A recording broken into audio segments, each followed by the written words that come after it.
们要介绍我们今天的第一位 speaker， 大家看到哇，他非常潇洒哈。那他是特别从比利时赶来的哈，比利时大家有概念哈。By the way， 比利时 is 7 degrees in Brussels, Belgium today 哈。So he came from Belgium all the way 哈，然后他是荷兰人哈，但是现在在比利时工作呢。他是 IoT 哈，也就是物联网或智慧联网这个领域的专家，他曾经写过一本书，就是在描述 IoT 的哈。那在国际舞台上，他也被评鉴为物联网领域100个最有影响力的人中的第6名哈。所以我们今天很荣幸的能够请他到这里来哈。他要一开场，让我们从比较高的角度来谈一谈物联网将会改变什么事哈。So, ladies and gentlemen, please welcome the founder of Council of Internet of Things, Mr. Rob van Kranenburg.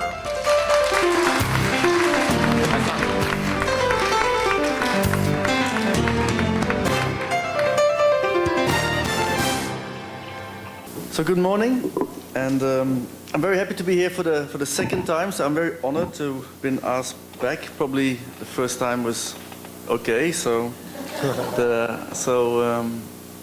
I'm going to talk about sort of big trends and then try to bring it back to retail. So this is the first trend, and it was already touched upon when we heard that skill sets have to change or are changing. And this is about what is actually changing is the nature of success. So there's this mass psychologist Stinchcomb who says that like people are like 0.6 and 0.4. So 0.6 is generic influences on people like gender, race, and 0.4 is idiosyncratic, what makes you you. And if you scale that to 1 million, the 0.6 remains the same, but the 0.4 becomes 0, 0, 0. It means that this is basically how power works and why it wants you to scale. Because as you scale, you grow, the tools to manage lay in waiting, and then you are successful because you're big. And this is changing now because of the nature of the internet, where individuals become much more important. So we see that this ratio is sort of going down to 0.5, 0.5. And this also shows that for a lot of young people, it's no longer very necessary to become very big or to grow, because they have different values. So if we are talking about the future, we're going to have to talk and address the millennials. Now the second trend is that the nature of the digital is changing. So I grew up in a day and age of computers as standalone devices. And now what we see is that this Internet of Things, which is not new, is 50 years old. It's known as cybernetics, pervasive computing, ubiquitous computing, ambient intelligence. Internet of Things is basically a name for what's been going on for the past 50 years. This is why it's happening so fast.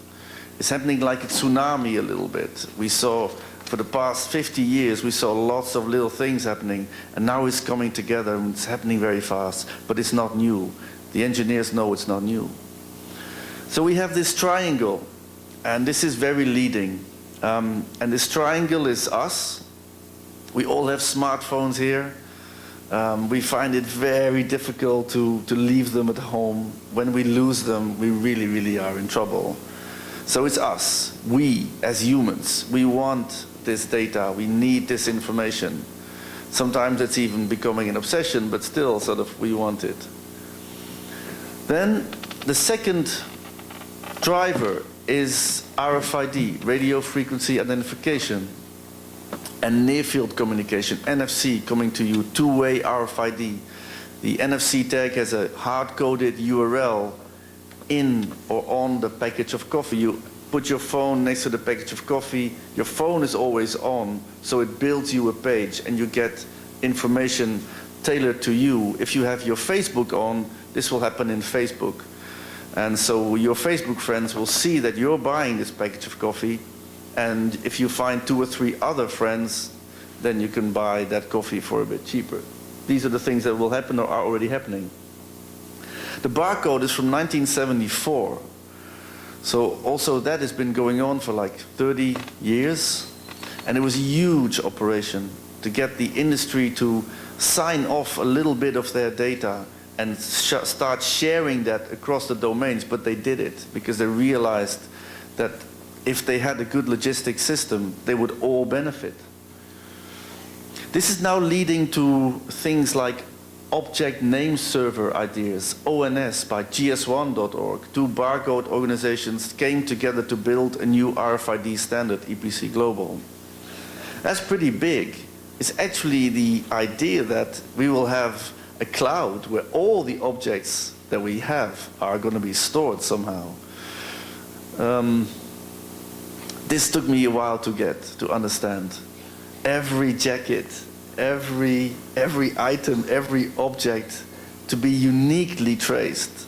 But this is what we're working on, and to a large extent is already happening. So we will not see RFID replacing the barcodes. We will have barcodes, QR codes, RFID, NFC. It will all be there together. The third big driver is IPv6. Now, when the people that devised the TCP/IP protocol that built the internet as we know it and that enabled the World Wide Web in the 80s already, like 82, there were 4 computers hooked up. They could not simply envisage 4 billion desktops because they were working with big desktop computers. Now, of course, we all have smartphones and we have IP internet addresses in washing machines. So we need more addresses than 4 billion. The 4 billion unique IP addresses are gone. That's why we have IP version 6. IP version 6 means that we will see internet in anything that has a little bit of software. And we will see a lot of items getting a little bit of software. So we talk about the Colibri toothbrushes, we talk about washing machines, we talk about coffee machines, we talk about anything that can hold a little bit of software. And this is happening also very fast. So we can have lily pads, Arduino running in t-shirts with IP addresses. It's all happening. I think IoT really exploded a few weeks ago at CES Las Vegas, and you see hundreds of startups building these things there. Now, what this means is that we cannot go into this space with our notions of privacy and security coming from a standalone analog environment. In Internet of Things, everything will be connected. You cannot say, I want everything to be connected, but just not this, just not me. That the rest can be connected, but just not me, right? Sort of, it's not going to happen. So there will be a lot of leaking.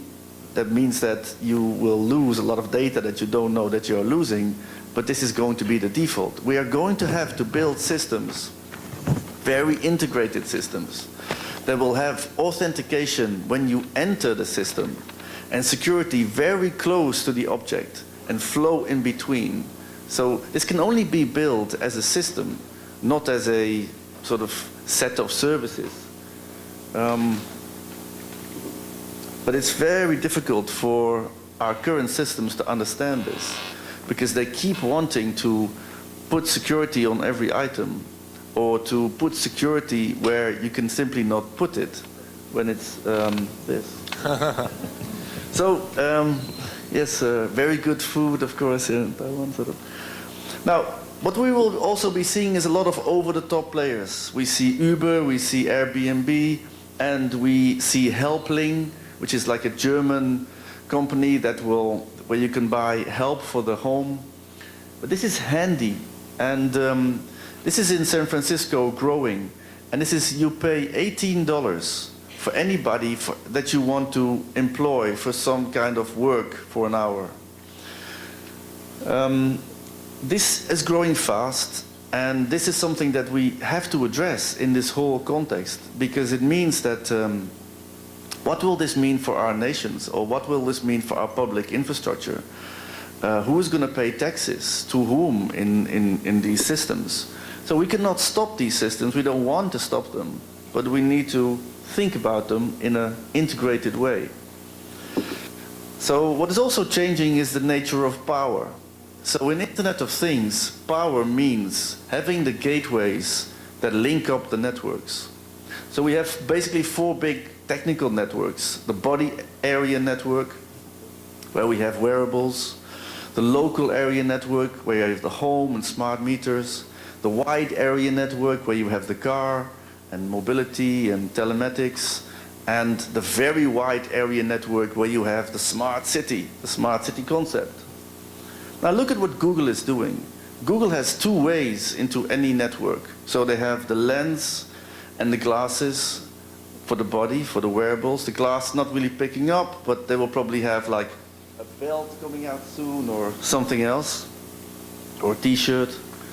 They had a power meter for the home, but that didn't work, so they bought Nest for $2 billion, which woke up a lot of venture capital. And then they have their own car. And then they're selling their expertise throughout the automotive line. And with the Gmail and with the YouTube, they're basically in any car in the media department. And then they have Google Org sponsoring any project in any city, in any library. So basically, they were, of course, Google is Vint Cerf and Bob Kahn, who wrote about no bots in 1988 as they were building the internet. So for these thinkers, Google is basically a use case. And this is the plan. It's a very logical plan, because this is what IoT is. If I'm an end user, I'm not going to pay a service provider on my health on the one hand, service provider on my home for the other, and a different service provider for my mobility, or a different service provider for my smart city. No, I want one service provider for all of them, so I can really share all my data throughout this entire line. This line is called life. This is my life. So you can see what's happening, and I think that these gateways should be in public hands. So as long they cannot be in commercial hands in the moment that this is going to be the new reality or the new world. It will probably be multi-stakeholder. Of course there will be companies there, but they cannot drive this fully. So at this moment the fight is basically not so much about privacy or security, it's about solidarity. And that's why I think that the Singaporean initiative for the smart nation is such an important concept. Because it cannot be just about smart gated communities for a few people. It has to be about a smart society for everybody. So last year, working with Eva in the projects, we were in Taipei 101, and we saw that basically a lot of the infrastructure and a lot of the screens were not so much used by people, but they were basically using their smartphones and their line. So here we can already see the huge disruption that's taking place inside the malls and inside the whole retail business. At CES there were some thinkers that are now really looking into IoT in retail, basically saying it's all about the data, and it is about the data. But who has the data here? It's line. Who knows where you are? It's line. Who knows what you're buying? Who knows where your friends are? It's line. Now, if dynamic pricing, which is now, for example, in the airport, in the airplane, nobody here taking the same flight will pay the same price. We're all paying different prices. So in a fully Internet of Things world, we can imagine that dynamic pricing will be basically on everything. Now, who's going to offer this pricing? It's not going to be the shops. It's not going to be the malls. It's not going to be the organizational management in the malls. It's going to be the over-the-top players like Line, who basically have all the data. So one of the things that we thought that we had to think about, and you have to think about, is to build your own platforms, to build your own structure together in order to make sure that you will somehow, in some way, be able to add value to that data yourself in the platform, in the malls, in the commercial district area. And we will continue this type of conversation. We already heard business models are changing, and they're changing very, very fast. So in some cases, they actually change with a new use case. So you bring in a new use case, and the business model is changing. Last year I was in Santa Clara with the World Public Forum Cisco meeting kickoff, and Cisco was showing 28 use cases, among which stuff like the smart toilet as a use case. But basically, they did not have a single business model for all of these use cases. They had like 8 or 9 business models for their 21 use cases. And I bet now they have like 21 business models for 21 use cases. Just one remark on the Internet of Everything. The Internet of Everything is purely a Cisco term. So don't use the Internet of Everything unless you get money from Cisco for using it. Because really, it's the term now that we all use, and it's very important because ambient intelligence did not work because it was too much Philips. And pervasive computing did not catch on because it was too much IBM. So now finally we have this Internet of Things that was somehow coined by Kevin Ashton, coming from Auto MID sort of, but it's very, very neutral, and it's not really claimed by any of the actors. So Internet of Everything, although it might sound sort of nice, is really purely Cisco. So again, unless you're paid, don't use it. But they're all getting worried, of course, because this extreme monitoring is very disruptive. And I just also heard that governments are very excited, but governments should also be very worried. Because the amount of this disruption in this space is huge. You cannot go and monitor everything without disrupting a lot of business. The internet took out 60, 70% of the middlemen. Internet of Things will probably take out more. It will enable direct contact between consumer and any type of service to such an extent that either you have to be the platform or you have to be the service provider. But in between is going to be a lot of challenges. For example, Boeing has 200 items that are separately monitored. They need real-time data. Boeing is not going to do this all by themselves, so they have different providers doing that. They can no longer hide any type of service cost or overhead in the structure. Everything is becoming to be very flat. People are also seeing that Cisco is overpriced. People are seeing that the business process management systems that they've been buying from the Siemenses and the SAPs of this world are overpriced, black boxes. And people are now putting together SMEs, people in like 2 or 3 people together are putting together semantic layers or semantic operability and offering this for a fraction of the cost. So it's all happening, and I think this, for the retail space, 3 things are key. The first is leasing. The electric car has a 40% cost of the battery, so you're not going to buy it, you're leasing it. An Internet of Things device always has some connectivity, something to connect it with, and some kind of cloud, or some kind of, as they call it now, fog, which means that all the data doesn't go directly to the cloud, but stays on in a local router, or stays in a local repository for a while, and then sends it off to the cloud. So when your coffee machine, which is smart, it's like three people are sort of building this. So when it breaks down, there's going to be a lot of hassle. Who's going to pay for what? So you're going to lease it. So leasing is a very logical model for these Internet of Things devices, even in the consumer space. In Holland, we now have sort of washing machines that can sort of be leased, and sort of a lot of these things are happening. And then we get dynamic pricing. This dynamic pricing is something that's really something, right? Again, if like 100 people on an airplane, you all pay a different price. Now, it's all about the data, and it's all about the context. So it's quite logical that at one particular point, I will pay a different price for a package of coffee than somebody else. And we did not envisage that this would happen with airplanes. So it's probably difficult to envisage it now as something that will sort of happen. But it's a very logical conclusion.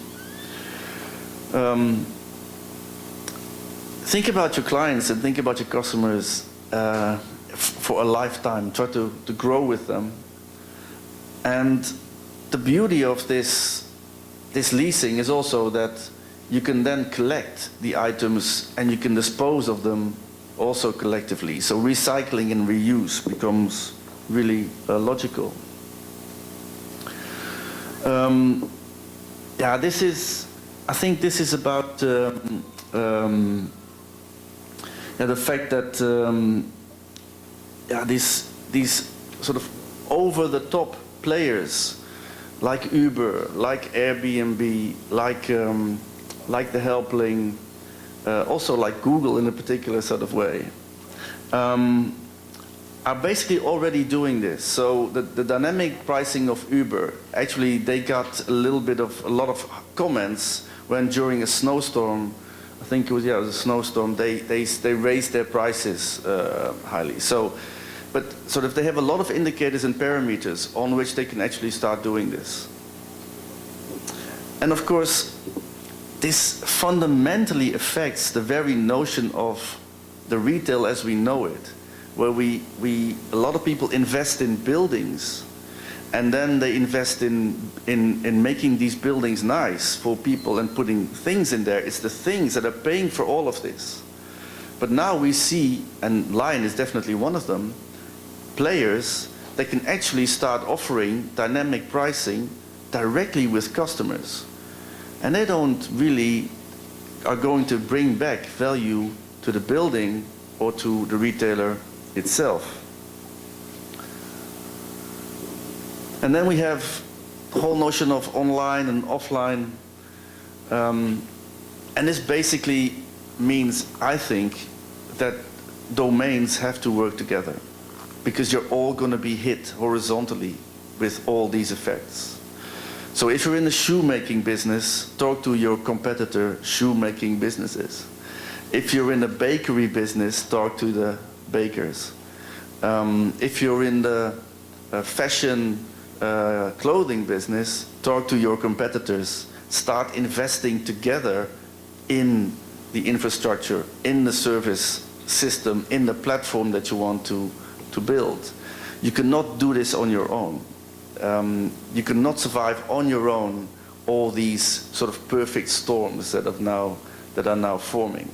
So you have to do it as a domain together, invest, lower the cost of the investment, and then compete again back on niche issues that you want to compete on. But this is the only way. Because the predictions are that it's not just the work that we think that will go in factories and robots will take over.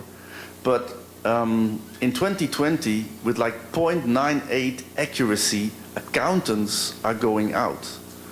Because we are building so much semantic interoperability into our systems that is no longer needed for a person to actually come and sign off on a particular moment, because the system is doing that itself, is taking care of that, either in a semi-autonomous or in a fully autonomous way. So it's auditors, sales. These are the jobs that are really already saying that they're going out.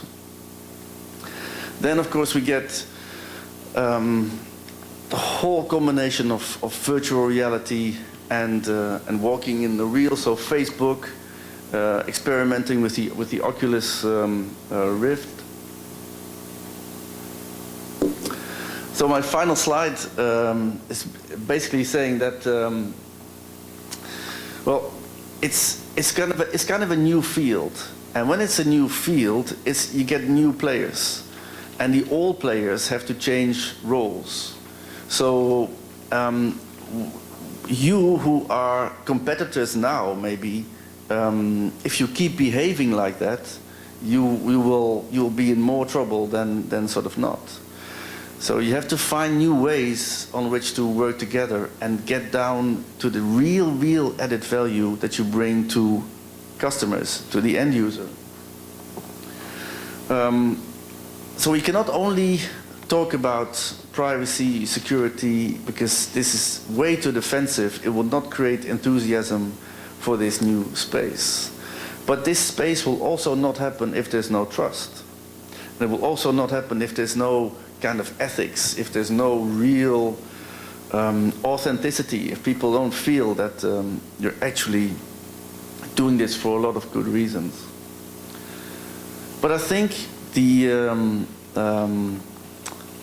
atmosphere and the attitude here in Taiwan, and especially the early views on this, are giving you a good head start to look at this not just in a way of what are we going to do with it, but also in a way of challenges to overcome.